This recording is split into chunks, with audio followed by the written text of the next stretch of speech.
સારા કર્મોનું ફળ તરત નથી મળતું, પણ જ્યારે મળે છે ત્યારે પૂરા વ્યાજ સાથે મળે છે.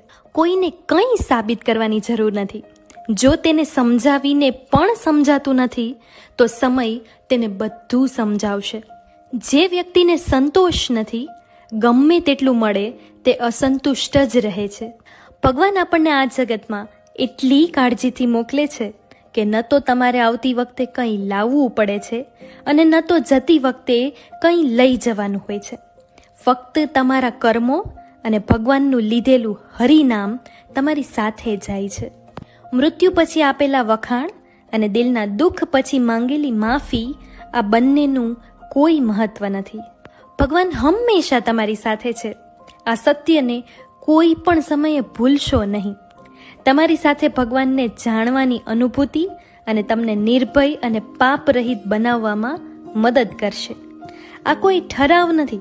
સત્ય એ છે કે ભગવાન હંમેશા દરેકની સાથે હાજર હોય છે. દુઃખી હોવું એ મનનો વિચાર હોય છે અને સુખી હોવું એ પણ એક વિચાર હોય છે. તો વિચાર જ દુઃખ છે, વિચાર જ સુખ છે.